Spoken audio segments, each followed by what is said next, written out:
പ്രിയപ്പെട്ട സുഹൃത്തുക്കളെ, nature life T വിയിലേക്ക് സ്വാഗതം. വളരെ പ്രധാനപ്പെട്ട ഒരു വിഷയത്തിലേക്ക് നിങ്ങളേവരുടെയും ശ്രദ്ധ ക്ഷണിക്കുകയാണ് ഇന്നത്തെ ദൗത്യം. സൂര്യാഘാതം. ചിലർ മരിക്കുന്നു, ചിലർക്ക് ഗുരുതരമായി പൊള്ളലേൽക്കുന്നു. നിരവധി ആളുകൾക്ക് ചെറിയ തോതിലുള്ള പൊള്ളലുകൾ ഏൽക്കുന്നു. സൺസ്ക്രീൻ ഓയിലിൻ്റെ ഉപയോഗം തീർച്ചയായും വർദ്ധിക്കുമെന്നത് ഉറപ്പാണ്. പോളിത്തീൻ ലെയർ കൊണ്ട് സൂര്യനിൽ നിന്ന് രക്ഷപ്പെടാൻ പലരും ശ്രമിക്കുന്നു. പക്ഷേ അത് കൂടുതൽ ഗുരുതരമായ പ്രത്യാഘാതങ്ങളും ക്യാൻസറുകളുമാണ് ഉണ്ടാക്കുക എന്നുള്ളതാണ് പരമാർത്ഥം.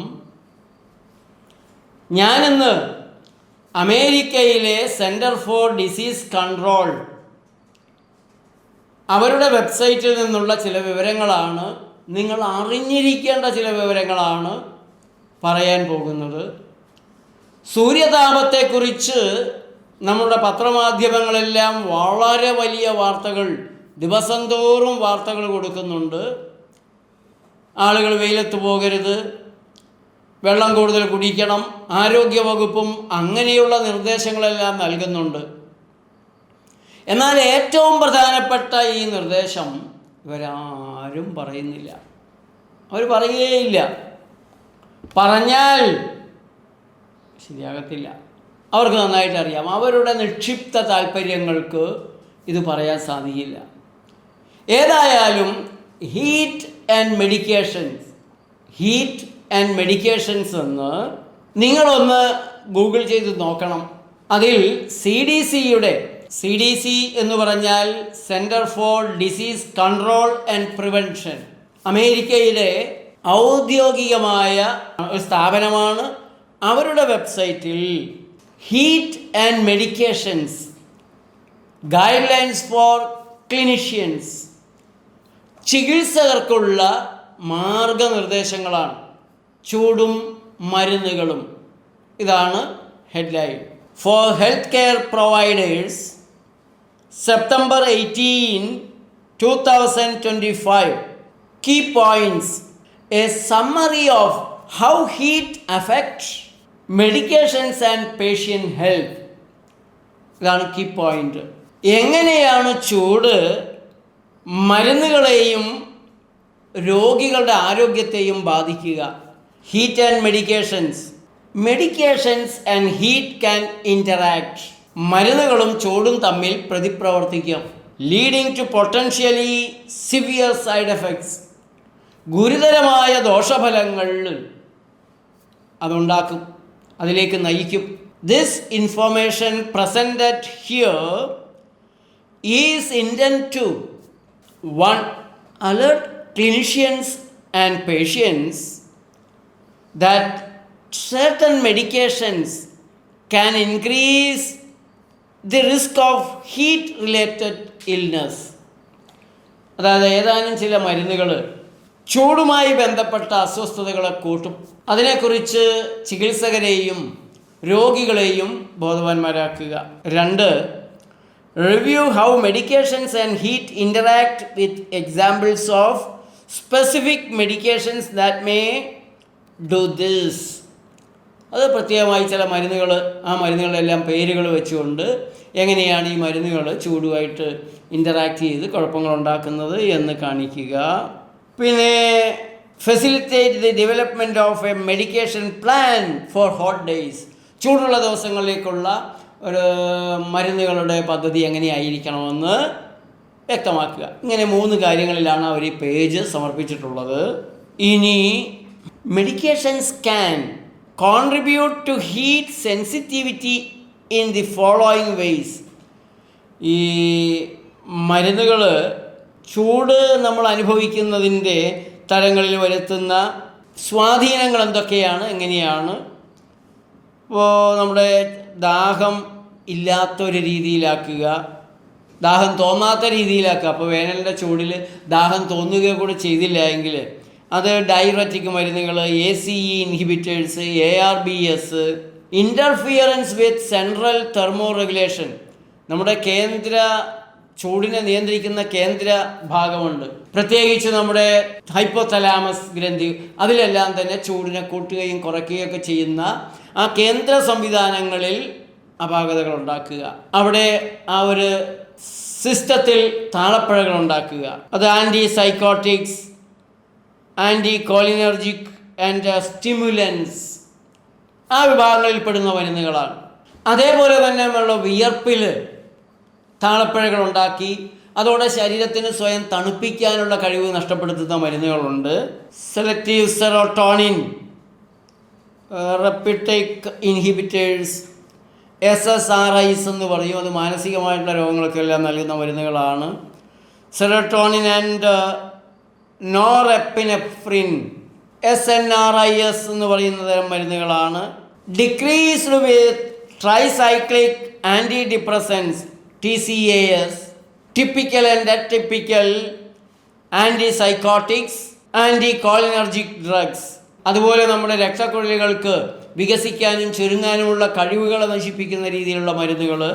വോളിയം ഡിപ്ലീഷൻ, ഹൈപ്പോടെൻഷൻ ഉണ്ടാക്കുക, പ്രഷർ തീരെ താഴ്ന്നു പോകുന്ന രീതിയിൽ. അതല്ല എങ്കിൽ ഹൃദയത്തിൽ നിന്നുള്ള പമ്പിങ്ങിൻ്റെ അളവ് കുറയ്ക്കുന്ന തരത്തിലുള്ള പ്രശ്നങ്ങൾ ഉണ്ടാക്കുക. അങ്ങനെ ബോധം കെട്ട് വീഴാൻ, കുഴഞ്ഞു വീഴാൻ കാരണമാകുക. വൃക്കയിലേക്കുള്ള രക്തത്തിൻ്റെ പ്രവാഹം കുറയ്ക്കുക. അത് നമ്മൾ പനിക്ക്, ജലദോഷത്തിന്, വേദനയ്ക്ക് അങ്ങനെയെല്ലാം കഴിക്കുന്ന, ഗ്യാസ് ട്രബിളെല്ലാം കഴിക്കുന്ന മരുന്നുകൾ ഈ ചൂടുമായിട്ട് ഈ പ്രയാസങ്ങളുണ്ടാക്കും. നെഫ്രോടോക്സിക് ആയിട്ടുള്ള മരുന്നുകൾ, മൂത്രം കൂടുതൽ പോകാൻ, നീര് വറ്റാൻ കഴിക്കുന്ന മരുന്നുകൾ, BP കുറയ്ക്കാൻ കഴിക്കുന്ന മരുന്നുകൾ, അതുപോലെ രക്തം നേർപ്പിക്കാൻ കഴിക്കുന്ന മരുന്നുകൾ, ഇങ്ങനെയുള്ള മരുന്നുകളെല്ലാം അങ്ങനെയുള്ള കുഴപ്പങ്ങളുണ്ടാക്കും. അതേപോലെ തന്നെ ഇംഗ്ലീഷ് മരുന്നുകൾ കഴിക്കുന്ന ആളുകൾ വെള്ളം കുടിക്കുന്നതെങ്ങാനും കുറഞ്ഞാൽ ഈ മരുന്നിൻ്റെ വിഷാംശങ്ങൾ നിർവീര്യമാക്കുന്ന, ആ വിഷാംശങ്ങളെ പുറന്തള്ളുന്ന കഴിവ് കുറയുകയും ഈ മരുന്ന് വിഷങ്ങൾ ഉള്ളിൽ തന്നെ തങ്ങി നിന്ന് കൂടിയ ആപത്തുണ്ടാക്കുകയും ചെയ്യും. അതേപോലെ തന്നെ ഇലക്ട്രോലൈറ്റ്സിൻ്റെ ഇംബാലൻസ് ഉണ്ടാക്കും. നമ്മുടെ ശരീരത്തിൽ ഉണ്ടാവേണ്ട ഇലക്ട്രോലൈറ്റ്സ് നിങ്ങൾക്കറിയാം, സോഡിയം, പൊട്ടാസ്യം തുടങ്ങിയിട്ട് അതിൻ്റെ എല്ലാം ഇംബാലൻസ് ഉണ്ടാക്കും. അതിലും ഈ മൂത്രം കൂടുതൽ പോകാനായി, നീര് വറ്റാനായിട്ട് കഴിക്കുന്ന മരുന്നുകൾ, ബീറ്റാ ബ്ലോക്കേഴ്സ് എന്ന് പറയുന്ന BP-യുടെ മരുന്നുകൾ, കാൽഷ്യം ചാനൽ ബ്ലോക്കേഴ്സ്, ആൻറ്റാസിഡ്, നമ്മൾ ഈ BP കുറയാനായിട്ട് ഹാർട്ടിൻ്റെ തകരാറിന് കഴിക്കുന്ന മരുന്നുകൾ,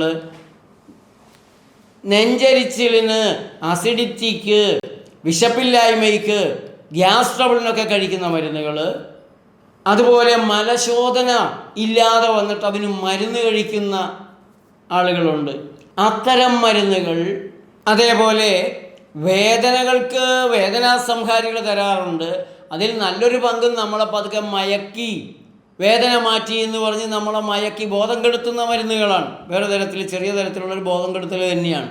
അത്തരത്തിലുള്ള മരുന്നുകളൊക്കെ വേനലിൽ, വെയിലിൻ്റെ ചൂടിൽ ശരീരത്തിന് അപകടങ്ങൾ ഉണ്ടാക്കുന്നവയാണ്, കുഴഞ്ഞു വീഴാനിടയാക്കുന്നവയാണ്, മാരക രോഗങ്ങൾ ഉണ്ടാക്കാനിടയാക്കുന്നവയാണ്, മരണം വരെ ഉണ്ടാക്കാൻ ഈ മരുന്നുകൾക്ക് സാധിക്കും. അസറ്റാമിനോഫൻ എന്ന് പറയുന്ന നമ്മുടെ ബഹുമാനപ്പെട്ട പാരാസിറ്റമോൾ ചൂടിൽ അപകടം കൂടുതലായി ഉണ്ടാക്കും. അല്ലെങ്കിൽ തന്നെ പാരാസിറ്റമോൾ കരൾനാശം ഉണ്ടാക്കുന്നതാണ്. പാരാസിറ്റമോളും നിരവധി ഭക്ഷണ സാധനങ്ങളുമായി ചേർത്ത് കഴിക്കാൻ പാടില്ലാത്തതാണ്. മദ്യപാനികൾ അല്ലെങ്കിൽ മദ്യത്തോടൊപ്പം പാരാസിറ്റമോൾ കഴിച്ചാൽ കരൾനാശത്തിൻ്റെ വേഗത കൂടുമെന്ന് ഞാൻ എപ്പോഴും പറയാറുള്ളതാണ്. ഈ വേനൽക്കാലത്ത് പാരാസിറ്റമോളും അപകടകാരിയാണ്. മരണം ഉണ്ടാക്കുമോ, കുഴഞ്ഞു വീഴുകയുള്ളൂ, അതൊക്കെ അവർക്കേ അറിയൂ. അനുഭവിക്കുന്നവർ അറിഞ്ഞിട്ട് വലിയ കാര്യമൊന്നുമില്ല. പലപ്പോഴും പരലോകത്തെത്തിയിട്ട് ഞാൻ കഴിച്ച പാരാസെറ്റമോൾ അതാണ് എനിക്ക് അപകടം ഉണ്ടാക്കിയത് എന്ന് നോക്കിയിട്ട് കാര്യമില്ലല്ലോ. അങ്ങനെ ആരെങ്കിലും നോക്കണമെങ്കിൽ തന്നെ നമ്മൾ അറിയേയില്ല. ടെട്രാസൈക്ലിൻ ആൻറ്റിബയോട്ടിക് മറ്റൊരു ബാക്ടീരിയോസ്റ്റാറ്റിക് ആൻറ്റിബയോട്ടിക്കുമായി ചേർക്കാൻ പാടില്ല, പെൻസിലിനുമായി ചേർക്കാൻ പാടില്ല. നമ്മുടെ എലിപ്പനിക്ക് നമ്മുടെ ആശുപത്രിക്കാരെല്ലാം കൊടുത്തുകൊണ്ടിരുന്നത് പെൻസിലിനും ടെട്രാസൈക്ലിനും കൂടിയാണ്. അത് തന്നെ ഇൻ്ററാക്ഷൻ ഉണ്ടാക്കും. ആ മരുന്നുകൾ തമ്മിൽ ചേർക്കാൻ പാടില്ലാത്തതാണ്. ഇനി ടെട്രാസൈക്ലിൻ കഴിക്കുന്നവർ വെയിൽ കൊണ്ടാൽ പൊള്ളിപ്പഴുത്ത് ചാവാൻ ഈ മരുന്നുകളെല്ലാം തന്നെ ഇതിനിടയാക്കുന്നവയാണ്. ഇത് ഏഷ്യാനെറ്റ് ഗ്ലോബൽ ഉണ്ടായിരുന്ന സമയത്ത് PK ശിവരാമൻ എന്ന് പറഞ്ഞ ആരോഗ്യവകുപ്പിലെ ഒരു ഡോക്ടറുമായി ഞാൻ ചർച്ച നടത്തിയപ്പോൾ എടുത്തു പറഞ്ഞ് മെഡിക്കൽ ടെക്സ്റ്റ് എടുത്ത് കാണിച്ചു കൊടുക്കുകയും അങ്ങേരിരുന്ന് വിയർക്കുകയും ചെയ്തതാണ്. ഇപ്പോൾ ഈ വേനൽക്കാലത്ത് ഏറ്റവും വലിയ അപകടമുണ്ടാക്കുന്നത് ഇംഗ്ലീഷ് മരുന്നുകൾ കഴിച്ച് വെയിലുകൊള്ളുന്നവരിലാണ്. കീടനാശിനികൾ ചേർന്ന ഭക്ഷണ സാധനങ്ങൾ ഇംഗ്ലീഷ് മരുന്ന് തന്നെയാണ്. ഇനി ഒരു കാര്യം കൂടെ ഞാൻ പറയാം. ഞങ്ങൾക്ക് ഈ വെയിൽ സൂര്യാഘാതം ഉണ്ടാക്കില്ല. കേരളത്തിൽ ഒരു പ്രകൃതി ചികിത്സകനും പ്രകൃതി രീതികൾ ചെയ്തു വരുന്ന ഒരാളും ഈ വെയിലിനെയും പേടിക്കുന്നില്ല. ഞങ്ങൾ ഉച്ച സമയത്തൊക്കെ നടക്കുന്നുണ്ട്, ഉച്ച സമയത്ത് പണിയെടുക്കാറുമുണ്ട്. ഞങ്ങൾക്ക് വെയിൽ ഇപ്പോഴും ശിക്ഷകനല്ല, രക്ഷകൻ തന്നെയാണ്. ഇപ്പോഴും രാവിലെയും വൈകിട്ടുമുള്ള വെയിൽ കഴിയുന്നത്ര ദേഹത്തേറ്റ് 9 മണി വരെയൊക്കെ സുഖമായിട്ട് രാവിലെ വെയിൽ കൊള്ളും. വൈകിട്ട് 5 മണിക്ക് ശേഷം ഇതാണ് ഞങ്ങൾ നിർദ്ദേശിക്കുന്ന സമയം. ഇനി വെയിലിനെക്കുറിച്ച് പറയാൻ ധാരാളമുണ്ട്. അത് അടുത്തൊരു ദിവസമാവാം. ഏതായാലും വളരെ വളരെ ശ്രദ്ധിക്കേണ്ട ഒരു കാര്യമാണ്. അപ്പം ഞങ്ങൾ വർഷങ്ങളായി അലമുറയിട്ട് പറയുന്നു, ഇംഗ്ലീഷ് മരുന്നുകൾ കഴിക്കല്ലേ. അതിന് പകരമുള്ള പഴങ്ങളും പച്ചക്കറികളും, ഇവർ ഈ മരുന്നിലുണ്ട് എന്ന് പറയുന്ന അംശങ്ങൾ അടങ്ങിയ പഴങ്ങളും പച്ചക്കറികളും വയറ് നിറച്ച് കഴിക്കുക. നിങ്ങൾ ഗുളികയെന്ന് പറഞ്ഞ് ചെറിയൊരു കഷ്ണമല്ലേ കഴിക്കുന്നുള്ളൂ. അപ്പോൾ വയറ് നിറച്ച് പഴങ്ങളും പച്ചക്കറികളും നിങ്ങൾ കഴിക്കുന്ന ആ മരുന്നിലുണ്ട് എന്ന് പറയുന്ന ഘടകങ്ങളുള്ള പഴങ്ങളും പച്ചക്കറികളും 3, 4, 5 നേരം വയറ് നിറച്ച് കഴിക്കുക. മരുന്ന് ഒഴിവാക്കാൻ പറ്റും. ഞങ്ങൾ എത്ര പറഞ്ഞാലും എല്ലാവരും അത് ചെയ്യില്ല എന്ന് നന്നായിട്ടറിയാം. മടിയന്മാരും മണ്ടന്മാരും ശാസ്ത്രാന്ത വിശ്വാസികളൊക്കെ നമ്മുടെ സമൂഹത്തിൽ ധാരാളം ഉള്ളതാണ്. അവർ ഈ വേനൽക്കാലത്ത് മരുന്ന് കഴിക്കുന്നതെങ്കിലും ഒഴിവാക്കുക, അല്ല മരുന്ന് കഴിക്കുകയാണെങ്കിൽ അവർ വെയിലത്ത് പോകാതിരിക്കുക. വളരെയേറെ പ്രധാനപ്പെട്ട ഈ വിവരം നിങ്ങൾ കഴിയുന്നത്ര ആളുകളുമായി പങ്കുവയ്ക്കണം. അനേകരെ രക്ഷിക്കാൻ നിങ്ങൾക്ക് സാധിക്കും. അല്പാൽപമായി നിരന്തരം വെള്ളം കുടിച്ചുകൊണ്ടിരിക്കുക. ആ ഒരു കാര്യം മറക്കരുത്.